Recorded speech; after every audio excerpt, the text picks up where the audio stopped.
Big pass லைவ்ல நடந்த ஒரு சில விஷயங்களை தான் டிஸ்கஸ் பண்ண போகிறோம். மொதல் விஷயம் என்னென்னா, பூர்ணிமா காலைல ஒரு பயங்கரமான ஒரு ஸ்டேட்மெண்ட்டை சொல்லியிருக்காங்க. பூர்ணிமா மாயம், இது வரைக்கும் நாங்கள் வீட்டில் வந்து இந்த கேமுக்காக டிஸ்கஸ் பண்ணதே இல்லை, கேமை பற்றி யோசிக்கிறதே ஆள் இல்லை அப்படின்ற மாதிரி ஒரு டயலாக்கு. இது என்ன பெரிய உருட்டல்ன்றது பார்த்து தெரிஞ்சுக்க மத்தியில் கேமுக்காக அவங்க பேசுகிறதுலையும் கேமை பற்றி யோசிக்கிறதுலையும் இது ஒரு ஸ்டேட்மெண்ட்டை விசித்ரா கிட்ட சொல்லியிருக்காங்க. உருட்டலையும் உருட்டல் பெரிய உருட்டலாக உருட்டியிருக்காங்க இந்த ஒரு விஷயம்.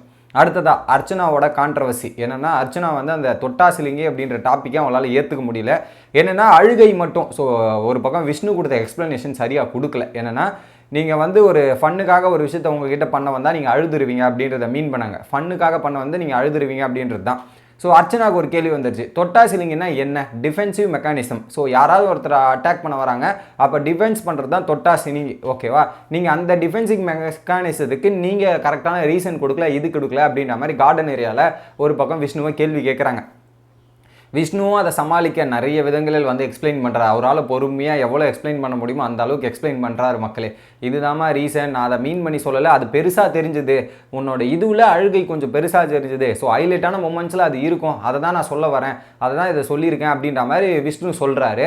இன்னொரு பக்கம் வந்து நான் என்ன கேட்குறேன், நான் அழுக மட்டும் தான் செஞ்சேன், அன்றைக்கி சண்டை போட்டிருக்கேன், அன்றைக்கி நான் பேசியிருக்கேன், இதெல்லாம் பண்ணியிருக்கேன், அதையும் பண்ணியிருக்கேன், நீங்கள் இதையும் சொல்லியிருக்கணும், அப்போ தான் எனக்கு கரெக்டாக இருந்திருக்கும், நீங்கள் இதை மட்டும் ஹைலைட் பண்ணுறது எனக்கு கஷ்டமாக இருக்குது. ஏன்னா கூல் சுரேஷ் வந்து அன்றைக்கி கேரக்டர் பண்ணும்போது அதை மட்டும் ஹைலைட் பண்ணார், நீங்களும் இதை வந்து ஹைலைட் பண்ணுறீங்க, எல்லாம் வந்து இதை மட்டும் ஹைலைட் பண்ணுறது என்னங்க இருக்குது? நான் மாற்றிட்டு தானே இருக்கேன், நான் சேஞ்ச் பண்ணிட்டு தானே இருக்கேன், சேஞ்ச் பண்ணாமல் இருந்தால் நீங்கள் சொல்லலாம், நான் வாரம் சேஞ்ச் பண்ணிட்டு தான் இருக்கேன், கடந்த 2 வாரமாக நான் எங்கே அழுதேன் அப்படின்ற மாதிரி கேட்குறாங்க. ஒரு நியாயமான பாயிண்ட் தான், அழலை.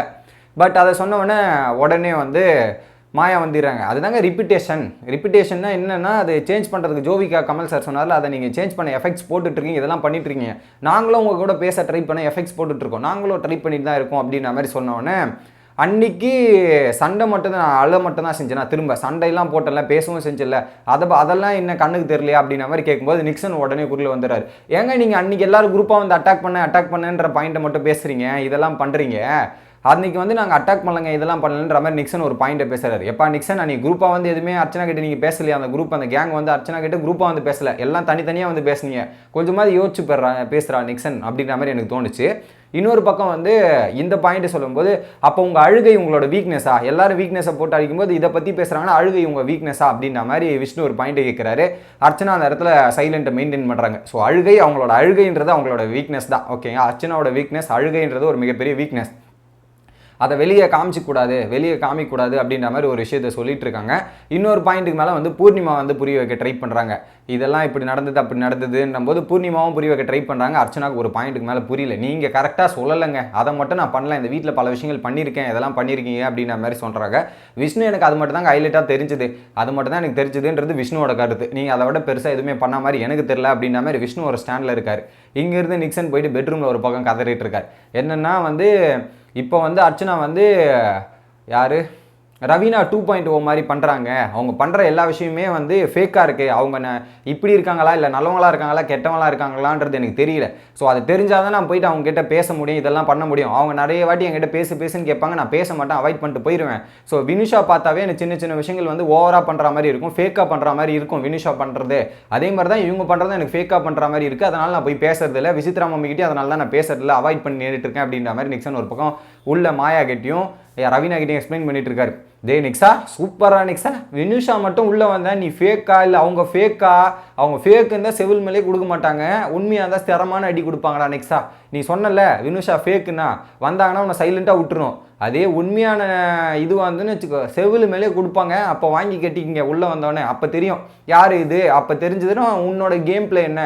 இதில் வேறு பேசக்கூடாதான். நேற்று வந்து ரெஸ்ட் ரூம் போயிட்டு பாத்ரூமில் இது போகாத வந்த உனக்கு என்னடா பேச்சுடே, உனக்கு என்ன பேச தகுதி இருக்குது? ஒரு இதுவை மெயின்டைன் பண்ண தெரில, அதில் வேறு குறை சொல்கிறதுக்கு மட்டும் வந்துடுறாரு இவர் தூக்கிட்டு, அவரோட இதுவே அவர் ஒழுங்காக பார்த்துக்கலாம், இதில் அடுத்தவங்களுக்கு குறை மட்டும் பேச வருது. Nixon shut up your mouth and sit, okay? After நீ வந்து உனக்கு தேவையான விஷயங்கள்லாம் கரெக்டாக பண்ணுற, வெளியே வந்து பாரு உன் பேர் எந்த நிலைமையில் இருக்குன்னு. இதில் அடுத்தவங்களுக்கு கமெண்ட் வேறு சொல்கிறாரு, இவர் பண்ண வேண்டிய வேலையை ஒழுங்காக பண்ணுறதில்ல, இல்லை அடுத்தவங்களுக்கு கமெண்ட்டுக்கு போயிடுறாரு மக்களே இவர். இன்னொரு பக்கம் அர்ச்சனாவும் விஷ்ணுவும் ரொம்ப நேரம் போயிட்டுருக்கு. ஒரு பாயிண்ட்டை வந்து விஷ்ணுவை ட்ரிகர் பண்ணுற மாதிரி ஒரு கேள்வி கேட்டு போட்டாங்க. என்னென்னா, ஸோ இப்போ வெளியேருந்து பார்க்கும்போது நீங்கள் பூர்ணிமா பார்க்குறது லவர்ஸ் மாதிரி தோணுது, ஆனால் நீங்கள் ஃப்ரெண்ட்ஸாக தானே இருக்கீங்க, நீங்கள் ஒரு ஃப்ரெண்டுக்காக ஒரு என்டர்டைன்மெண்ட்டுக்காக பேசுகிறீங்கன்றது உங்களுக்கு தெரியும், ஆனால் மக்களுக்கு தெரியாது இல்லையா, அப்படி தான் அப்படின்ற மாதிரி ஒரு இது பண்ணுறாங்க. விஷ்ணுவும் அதெல்லாம் மீறி பொட்டன்ஷியலாக ஹேண்டில் பண்ணுறாரு. அர்ச்சனாவோட டிஃபென்ஸ் என்னன்னு சொல்கிறாங்கன்னா, நான் டிஃபென்ஸுக்காக நான் என்ன சண்டை போட்டேங்க, நான் அழுதுங்க, சண்டை போட்டேங்க, அதெல்லாம் மீறி நான் பேசினேங்க. நீங்கள் என்ன சொல்லியிருக்கணும், சென்சிட்டிவ் அப்படின்ற வார்த்தையை அண்டர்லைன் பண்ணியிருந்தீங்கன்னா அந்த எக்ஸ்ப்ளனேஷன் கொடுக்கும்போது சென்சிட்டிவ்ல கோபம் வரும், துக்கம் வரும், அழுகை வரும், எல்லாமே இருக்கும். அதை மீன் பண்ணி தொட்டாசிலிங்கன்னு சொல்லியிருந்தீங்கன்னா கூட நான் அக்செப்ட் பண்ணி ஏற்றுக்கிறேன். நீங்கள் அழுகை மட்டும் சொல்லி சொல்லி இது பண்ணுறது எனக்கு ரொம்ப தப்பாக தெரியுது, இதுவாக இருக்குது. ஸோ அதான் என்னால் அக்செப்ட் பண்ண முடியாது. உடனே வந்து விஷ்ணு வந்து மன்னிப்பு கேட்டுறேன், சாரிங்க நான் கரெக்டாக மென்ஷன் பண்ணல, ஸோ அதை நான் கரெக்டாக மென்ஷன் பண்ணியிருக்கணும், என் மேலே தான் தப்புன்ற மாதிரி ஒரு பக்கம் இதை சாரி கேட்டுறாரு விஷ்ணு. இதெல்லாம் ஒரு பக்கம் இருக்க, இந்த பிரச்சனைக்கு நடுவில் வந்து ஒரு விஷயத்தை வந்து சரவணன் விக்ரம் வந்து கோட் பண்ணார். சரவணன் விக்ரம் அர்ச்சனா பேச மட்டும் தாங்க கோவம் வருது. சரவணன் விக்ரம் டைட்டில் வின்னர் கோவமே அர்ச்சனா கிட்ட தான் வரும் போல இருக்கு.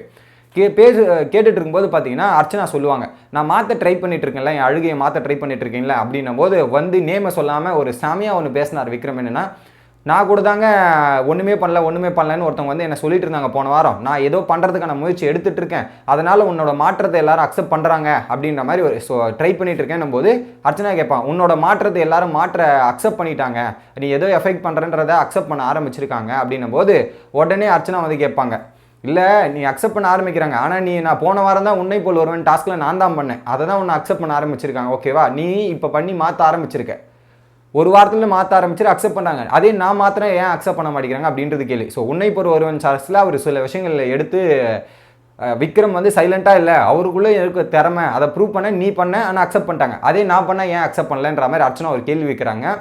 ஸோ இந்த வாரம் எனக்கு என்னை பொறுத்தவரையும் அர்ச்சனா பார்க்கும்போது, ஸோ இப்போ மற்ற வாரங்களை பார்க்கும்போது இந்த வாரம் வந்து அர்ச்சனா லோவாக தான் அண்டர் ப்ளே பண்ண மாதிரி தான் எனக்கு தெரியுது.